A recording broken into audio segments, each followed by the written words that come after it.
Hi, I'm Dr. Jason J. Campbell, and I want to thank you for taking your time to watch my videos. In this video, I'm continuing my analysis into Nietzsche's Will to Power. Specifically, I'm going to be discussing notes 219 through 229, and this is going to cover section 8.5.2 of my notes. So with that, let's begin. This is Will to Power, and this is section 8.5.2, and it covers notes 219 through 229. Okay. Actually, this section is, and I forgot my, let me get my book.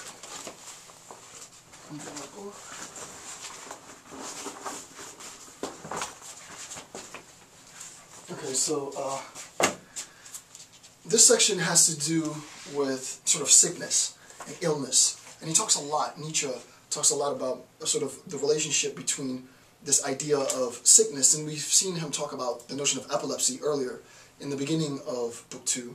He extends that idea of sickness, this idea of epilepsy, further in the discourse, and the implications, I think, are pretty profound. So I want to make sure that I don't want to overdo the analysis, but I want to make sure that it's very explicit, the sense in which Nietzsche articulates this notion of illness, of sickness.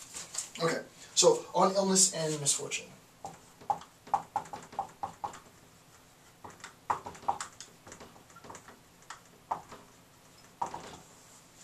On illness and misfortune.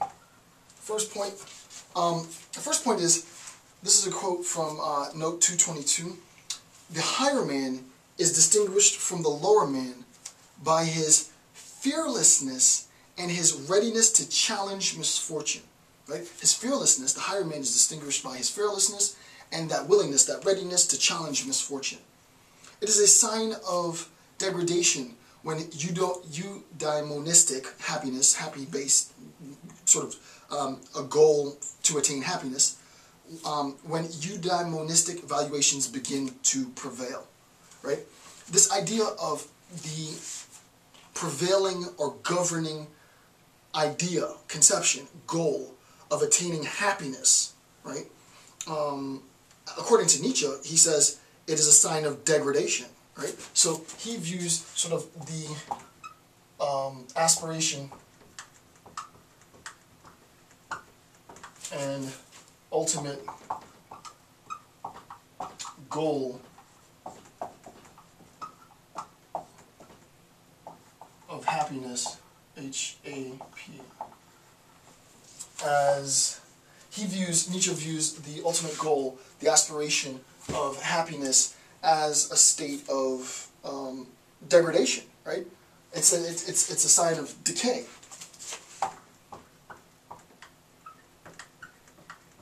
So Nietzsche views sort of the pursuit as posited as the telos, the ultimate goal, eudaimonia, really sort of a degradation. And we'll see specifically why this is in a moment. I just want to put that on the back burner, and we'll return to this in just a few minutes. Next quote, 223, Nietzsche says, all ideals are dangerous. We know this now, right? He said this a million times. All ideals are dangerous. And what's important now to recognize, and he hasn't discussed this yet, and actually, to be honest with you, very few people do discuss this and focus their attention specifically on the nature of ideas. The only person I can think of that really does a very sort of seminal discourse, there were allegations of equivocation, was John Locke, right? John Locke really talks about the role of ideas. So he says all ideals are dangerous because they debase, brand the actual. All are poisonous, right? So the idea is that the ideals that are being set, these highest goals that are being set, are in fact dangerous to the day-to-day lives of, John and Jane Doe. And again, we've seen this already, right? So so far preliminary stuff, right? So all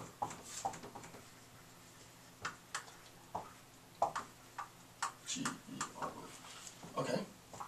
Next point, bullet point number 3. This is sort of extended, so I'm going to go through this slowly. This is we went 222, 223, now we're at note 224, and this whole thing is a citation from note 234. Sorry. 234, very important.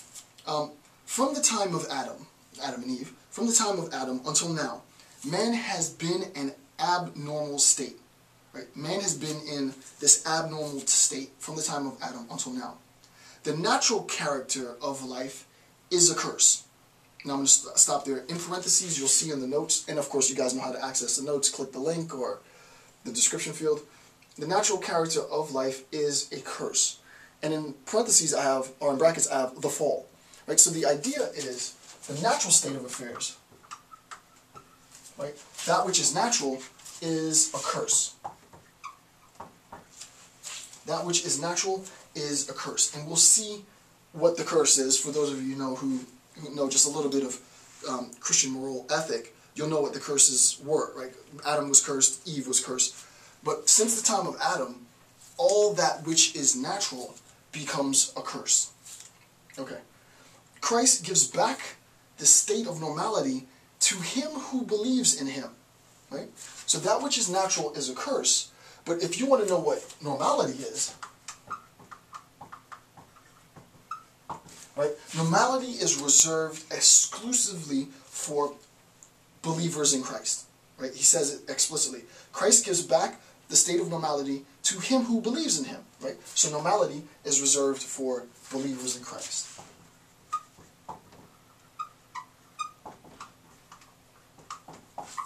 Right. Okay, so that which is natural is a curse. A bit of a refresher. What's new, this new bit, which I've just introduced to the lecture, is that the idea of that which is normal is exclusively reserved for those who believe in Christ. He makes them happy. Christ makes them happy, right?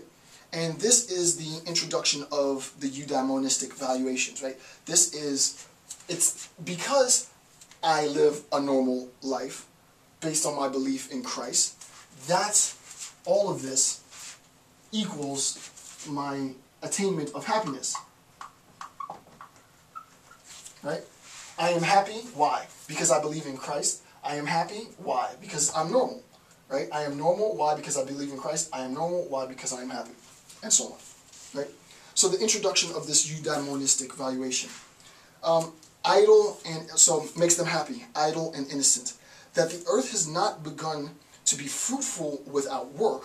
So this is now the critique. So this part sort of summarizes the position. And now this is Nietzsche's critique.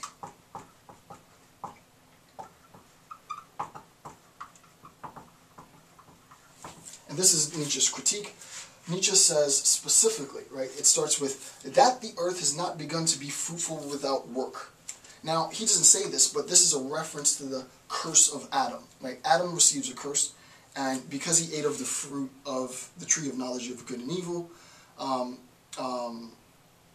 what ends up happening is Adam, and I'm not sure if it was the tree of knowledge of good and evil. I don't really know what. There were two. Right. No, I think he did eat the tree, eat from the tree of knowledge of good and evil. So he eats from the tree of knowledge of good and evil. There was another tree in there, but I forget the name of the other tree. It was like a tree of everlasting life or immortality or something. So Adam eats from the fruit of the tree from the forbidden tree, the fruit of knowledge of good and evil. Hence he attained knowledge of his state of affairs, obviously his nakedness. And because he transgressed God, and we saw the only real transgression, according to Nietzsche, under this system is a transgression against God. Because he transgressed God, he was cursed. What was his curse? He'd have to work until he dies, right? So, that the earth has not begun to be fruitful without work, that women do not bear children without pain, which was Eve's curse. Now she'll have to have children through the process of labor, literally. Sickness has not ceased. So you've gone from a pristine state of affairs where everything was perfect, and because they transgressed the law of God, they are now cursed. And that cursed state of affairs, that fallen state of affairs, is what's natural. Right? So the natural is cursed, and the cursed is a consequence of the fall.